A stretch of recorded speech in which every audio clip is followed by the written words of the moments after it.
I'm Elizabeth, a literary princess. If you are new here, welcome. I have a PhD in English literature with a focus on Victorian women novelists, and as you might expect, I love to read. Today I have another tag video for you. This is the quarter year check-in, a reflective book tag created by Shelley Swearingen. So it is the end of March, which means we are a quarter of a way through 2026. How? I don't know. I did this tag for the first time last year, and I think Shelley created it last year too. And I really liked it, so I thought that I would kind of make this my quarter year tag, that video that I do yearly. So there are 23 questions. Let's jump in. Shelley has these broken down into several categories, and the first category is Booktubers. And question 1 is, which bookish creator has influenced your reading the most this year? Now this has to be Katie from Books and Things with her read along of Les Miserables by Victor Hugo. That I have been reading volume 1 since January. And yeah. I did not stick to the schedule. I think they're finishing it this month. And I'm still in volume 1, but that's okay. But yeah, I would not have picked this up this year if Katie had not been doing this read along. So she has absolutely influenced my reading the most this year, because I think I'm going to be reading this book literally for the rest of the year, considering how slowly I'm going. There are 5 volumes. We are a quarter of the way into the year, and I am not even done with volume 1. So you do that math. But I am really enjoying it, and I'm glad that I picked it up. So I'm very glad that Katie decided to do this read along. Question number 2, have you noticed any interesting shifts or trends within the bookish content world? No, I don't know. Have I? Should have thought of this beforehand.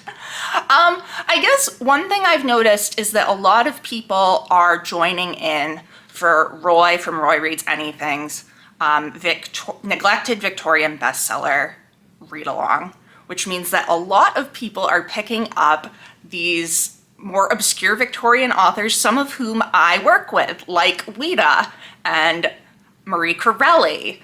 Not that I actually got to the Marie Corelli book we were reading for March, but that's fine. That's fine. But so it's really nice to see people picking up these works by these authors that I frequently very much enjoy, but not many people know much about. So I am really glad to see that, and I'm so glad that Roy has done this event. Question number 3, is there a type of bookish content you wish creators, including yourself, explored more? So Katie, again, from Books and Things, just posted a very interesting video about like having the booktube equivalent of writer's block. And I thought that was so interesting because I don't think I've really seen anyone talk about that, but it is something that I have experienced and I'm literally experiencing now, because I don't know what video I'm filming after this. Because I was supposed to be filming my video on Ruth for the Elizabeth Gaskell project, but I have not finished Ruth, so that's not happening. And I'm like, wow, I have no idea what I'm doing now. Cool, because I have no other ideas. So yeah, that was very timely. I was like, well, I'm glad I'm not the only one that struggles with this sometimes. But I thought it was a very interesting conversation, and I'm glad that Katie made her video on it. And I'm gonna be honest, when I run into this and I'm like, I don't know what kind of video I'm gonna do today, I usually just go for a tag video. So you're probably gonna be getting another tag video after this one. But yeah, I think it's something we should all talk about more, because I think when you are creating videos for other people to watch, like, you are eventually going to come to a point, at least once, where you're kind of feeling stuck for an idea. And I think it's interesting to hear about how other people handle it, and can be very helpful, especially for people who are maybe newer and are like, well, I don't know what I'm doing, and all of these other people have all these great ideas. So to hear people from bigger channels be like, yeah, no, sometimes I'm just like, I have no clue, might be very helpful. Question number 5, if you could collaborate with any bookish creator for a unique project, who would it be and what would you do? I don't know. So I was a co-host for Booktober last year, which was so much fun. It was the 10th anniversary, so they had 10 co-hosts. And I had such a good time doing that. It was my first time hosting an event, and it was just so much fun. Absolute delight. So I would definitely like to host other things, probably related to Victorian literature, because that's what I do. And for collaborating, I would be happy to collaborate with any of last year's Booktober hosts, Katie, Marissa, Kate, Roz, can I remember everybody? Milena, Roy, Catherine, Hannah. I'm definitely missing people. That was not 10 people. But they were all wonderful, and I loved working with all of them on that, and it was just so much fun doing the reading sprints. So I would be happy to collaborate with any of them again on any kind of bookish thing. Question number 6, has your relationship with the bookish community changed in any way this year? So yeah, kind of actually. So I am now not just on the making videos about books side of things. I am also on the making books side of things. I had a book published just recently. This is Recovering Lost Voices, 19th Century British Literature. It is an academic essay collection that I edited along with my good friend Michaela George, and we've been working on it for 3 years, and it is finally out. So now I have this book out there, which is really, really exciting. And so I guess, yeah, technically that does change my relationship with the bookish community. Like, I'm like a Goodreads author now. Whoa. I don't think it's really changed anything, but it is like I have this thing, and that is different. It had like, I don't know, but yeah. There is a discount code down in the description box if you want to buy a copy, or if you want to recommend that your university library buy a copy. That would be awesome. Yeah, it's very exciting to have this just out and existing, because 3 years is a very long time. And I remember at the beginning we were like, this is going to take 1 year. That was delusional. That was absolutely delusional. But I'm so happy it's out now. So category number 2 is trends and patterns in your reading. So question 1 for this is, are you reading more or less than you expected? And I have read literally the exact same number of books that I had read making this video last year, 28. So I guess I'm reading what I would expect. Although I did make that video a little bit later into April, because I talk about books I read for Picture This. So I guess I'm actually reading a little bit more than I would expect, but not that much. Question number 2, are you reading more backlist or new releases? I am always reading more backlist because I read classics. But I am reading a fair amount of new releases. I read 4, which is again the same as last year. Okay, that's kind of odd, but whatever. I'm really making a point to put books, like new releases, on hold at my library so that I can then read them right away, and like try to keep the Goodreads shelf like moving, you know, because a lot of books just end up sitting there because I don't buy them. And then, so I am making a point to read new releases, but I will always be reading more backlist books. Question number 3, have you been reading books you already own, or are you still picking up library/borrowed books? I have a chart for this, and I'm going to show you that chart. So here is my little source of a book chart. And as you can see, the vast majority has actually been from the public library, 46%. That's a lot. So I am definitely reading a lot from the library and less that I actually own. Although, I mean, it's not, 17.9 are ones I've bought and 14.3 are ones that I was gifted. So those I do own. And some of the free ones I technically own. But yeah, mostly it's library books at the moment. And we'll talk about that a little more later. But yeah. Yeah, a lot of library books. I don't feel like reading what I own right now. So I just keep getting more library books. Question number 4, what are the longest and shortest book you've read so far? For the longest, it is Camilla by Frances Burney, coming in with notes at 456 pages. I did read a decent chunk of this in 2025 because it was my December read for the 18th Century Novel Project, but I didn't finish it, so I finished it in the new year. But yeah, that's the longest one so far, and it's long. The shortest is actually a short story called Mary Hamilton by Anna Austen Lefroy, the niece of Jane Austen. It came in at 34 pages in the magazine it was originally published in, which was the Literary Souvenir in 1834, I believe. So yeah, pretty short because it's a short story. Will I read something shorter than it? Quite possibly. Especially if I pick up picture books, those might end up being shorter than it. But definitely on the shorter end of things. Question number 5, have you read anything completely outside of your comfort zone? I haven't done my March wrap up yet, so I haven't talked about this book yet. I'm like, I probably should be embarrassed by this, but not really. Like, I'm like, whatever. So this is Temple of the Tentacle Priests by Ava Wilde. It is a very smutty monster romance book. And it's Wilde. That author's last name, great choice, because it's Wilde.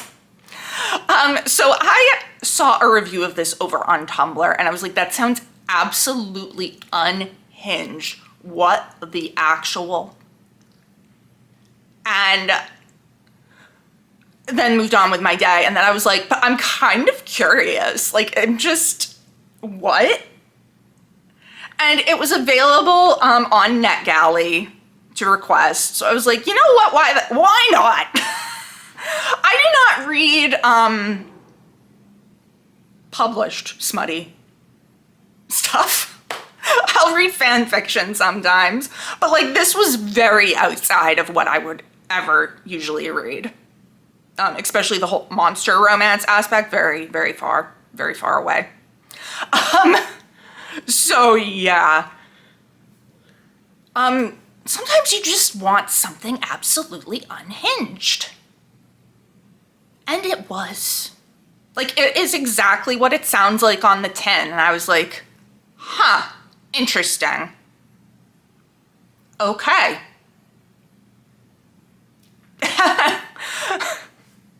I don't know if I'd say I'm glad I read it, but like, I don't know. I gave it 3 stars because I'm like, it's exactly what it says it's gonna be. That's just not the type of thing I usually read. But it does what it's doing well. But yeah, no, completely outside my comfort zone. But, okay. Question number 6, have you noticed any patterns in the kinds of books you're drawn to this year? Yeah, ones I don't own. I don't know why. I'm just like looking at my shelves and I'm like, I don't want to read these. I've got like 5 books that I do own that I am reading currently, and I'm like, I don't want to read these. But yeah, for something more specific, I have been drawn to books about cats, particularly Japanese books about cats. So out of the 28 books I have read, 6 have focused on cats, and 5 of those 6 were Japanese literature. So we've had We'll Prescribe You a Cat by Sayo Ishida.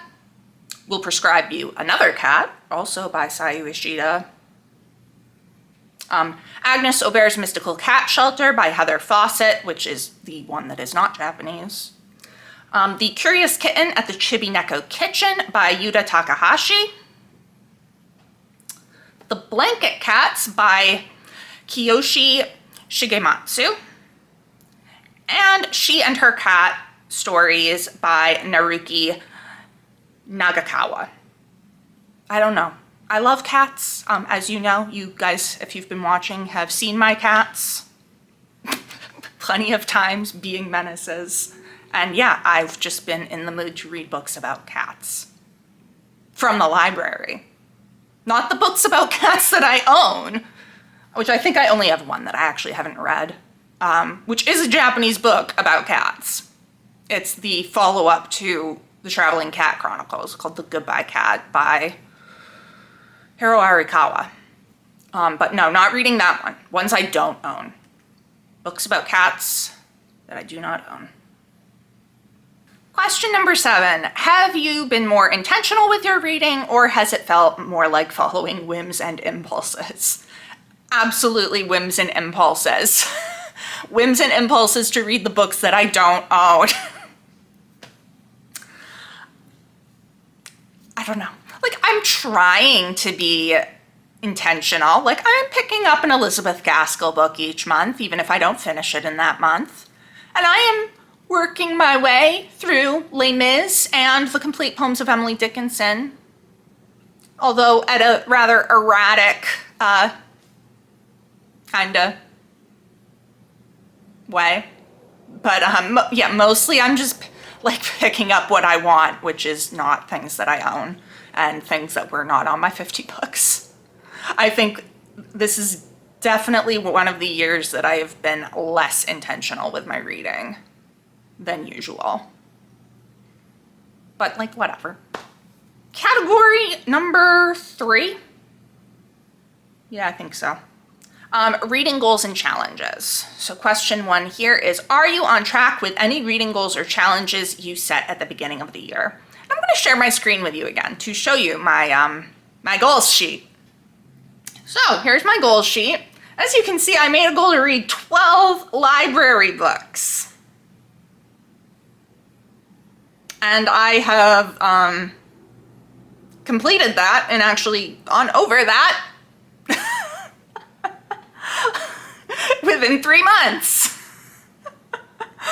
Whereas everything else is a little bit empty. Given I've done 3 rereads out of the 12 I wanted to. 4 Victorian books out of 12. 3 other classics out of 9, 2 other fiction out of 8, 3 fantasy out of 8, no nonfiction yet, no poetry, and no picture books. So, I mean, I'm doing better on some than on others. Very much better on some than on others. And then, of course, I set my Goodreads challenge to 50 books, and I am at 28, so I'm already halfway there. But I always know I'm going to go well over the 50. It's more just so I can feel good about myself. Question number 2, have you abandoned or changed any goals? No. No, although maybe next year, instead of making a goal of reading library books, I should make it a goal to read books that I actually own. But I don't like changing my goals up in the middle of the year. I don't know. Question number 3, are there any books you still really want to get to before the end of the year? Yeah, like every other book on my 50 books list.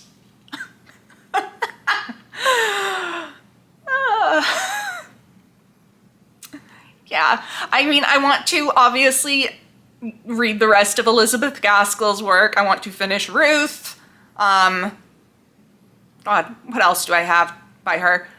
Cranford, reread North and South.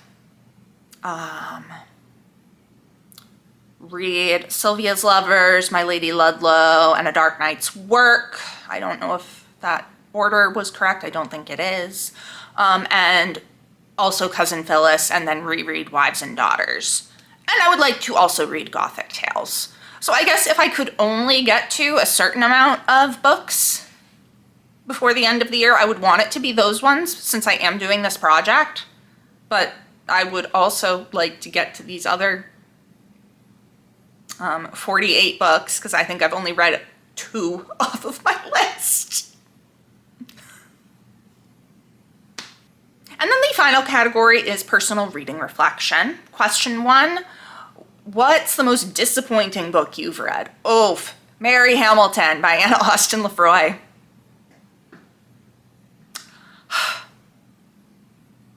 Like, I was really hoping that it would be better. Like, it reads more as like an outline of a work than as a complete work because there's a lot of stuff that's just like not fleshed out enough. And because I am writing a conference paper on it, I really wanted it to be more, but it was not. So, yeah. I mean, I still have plenty to say in my conference paper. It's just, I was kind of hoping to find that Lefroy would be like a really interesting writer and one who I could argue we should be reading more, but like, no, not really. It turns out really the only reason anyone's ever gonna know her name is that she was Jane Austen's niece. She does not really stand on her own as a writer, which is too bad. But, so yeah, that was disappointing because, you know, when you go into a new research project like this, you're always kind of hoping to find something really cool. Oh well. Question number 2, which book surprised you the most in a good or bad way? That has to go to a book that was a reread, in fact. Mary Barton. I had no memory of this book. And I ended up loving it. Like, this was fantastic. I could not believe how great it was, and that I had no memory of it and had given it 3 stars the first time I read it. And I'm like, what? You know, it's not often that I reread a book and have like a complete 180 on it. It has happened, like Mrs. Dalloway by Virginia Woolf. And I don't even know if you could, like, would you call it a complete 180? It's not like I hated it the first time I read it. I gave it 3 stars. But I didn't remember anything. And now I'm like, wow. Like, new favorite. Really, really good. So, yeah, it was definitely a surprise.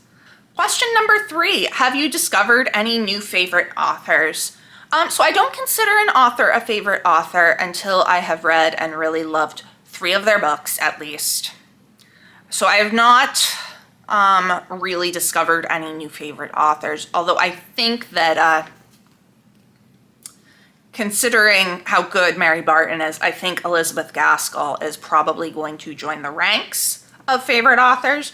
I have always really loved Elizabeth Gaskell, and she wrote one of my favorite books, North and South. But I mean, I didn't remember this. And then the other books I had read by her, Ruth and Wives and Daughters, I liked, but I didn't love. So now we've got 2 that by her that I really love. And I am thinking that it's a pretty good bet that there will be a 3rd one. And it might even be Wives and Daughters upon reread, who knows? Because I did really like it the first time. I'm also expecting really good things from Sylvia's Lovers, so we'll see what happens. Question number 4, have you DNF'd any books? If so, why? So I have DNF'd 4 books. We've got The School of Night by Karl Ove Knausgaard. I had this on my list of most anticipated releases for the year. There was a scene with a cat that, no. Couldn't do it. Nope. I had to stop. And the narrator is like a sociopath, which like fine, whatever. But I'm like, no, the moment an animal got involved, I was like, To be fair, the animal was already dead. Like, he was not torturing or killing an animal, but I still did not want to read about what was going on there. So yeah, no, I DNF'd that. The next one was Hot Wax by M.L. Rio, which was one of my most anticipated releases of 2025, and I just couldn't get into it. We then had The Wax Doll by Olga Ravin. This has a very odd narrative perspective, and I just was not getting along with it at the moment. I think I might come back to it eventually because it's super interesting and very well written. I just was not having it right then. The final one is one that I just DNF'd and have not talked about yet because I have not done my March wrap-up. And this is We Love You Bunny by Mona Awad. The follow-up to her book Bunny, which I should probably go get to talk about this. Bunny came out in 2019 and I read it in 2020, I think. And it's one that really keeps you thinking about it. Even though I was like, I don't know if I liked this or not, although there were parts that I really did enjoy. So I was kind of hoping to really like the sequel, We Love You Bunny, which came out last year. However, I got about 10 pages in and I was like, oh my god, I have no memory of anything from the first book. So then I picked up Bunny to reread it. And comparing the original to the new one, I was like, oh wow, no, the new one doesn't hold a candle to the original. I think part of what didn't work was that Bunny is told from the perspective of Samantha. And we do have this very interesting section in the middle that is a first-person plural narration that I actually really liked and had wanted more of. But mostly it is a first-person singular from Samantha. We Love You Bunny starts off with that first-person plural, but then it also goes into first-person singular for each of the bunnies. If you don't know, Bunny is about Samantha, a young woman in an MFA program, and her cohort are these 4 other girls who are kind of culty and all call each other Bunny. So they are the bunnies, and they're like hive mind kind of type thing. Hence the first person plural narration sometimes. But so yeah, we had the first person plural narration, then we had first person singular for the bunnies, but then they're speaking to Samantha, so we have this second person you. And the mix just wasn't working for me. And also I found with the first book, like some of the stuff like was less enjoyable the second time around.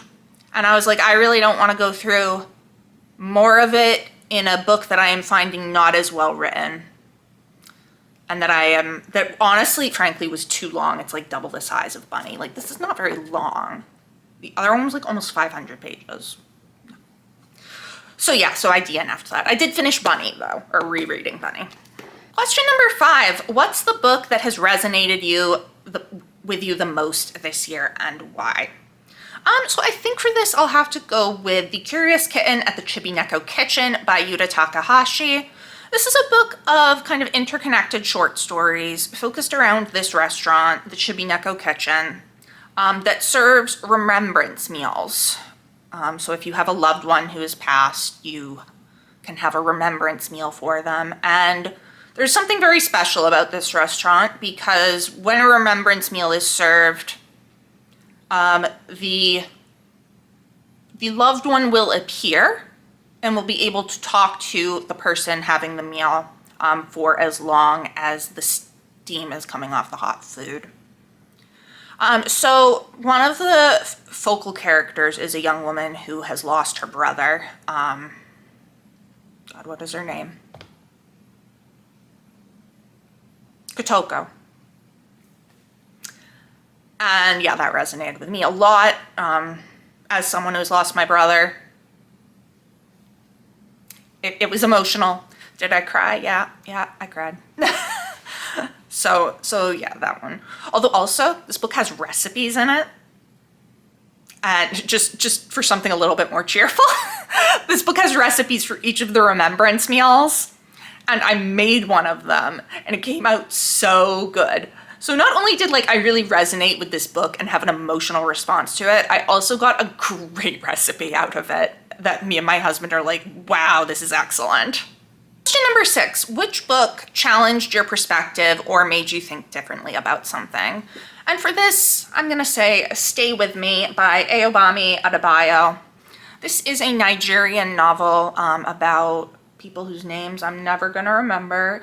Yejide and Akin, who are married and had agreed no polygamy, and then Yejide has not gotten pregnant in all the time they've been married, and so her in-laws show up on her doorstep with Akin's second wife. And you can imagine that goes over great. But really this is more a book about, that's the inciting incident, but I would almost say that's not what the book is about. The book is about motherhood and loss and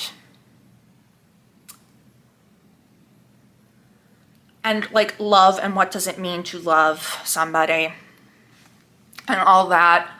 So I think it gave me a lot to think about because it is a book set in Nigeria by a Nigerian author. It is a very different perspective to the US perspective or UK perspective that I'm often also reading. So yeah, it made me think quite a lot and think in a different way because it's being presented in a way that is not something I would usually see. I really liked this. It was very good.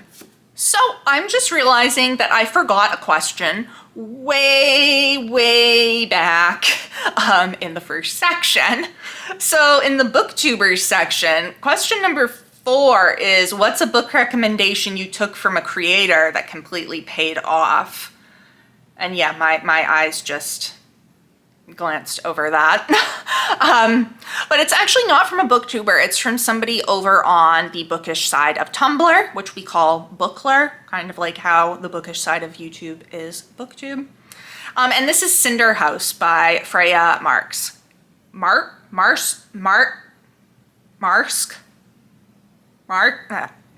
It'll be up here. This is a Cinderella retelling in which our Cinderella character is a ghost.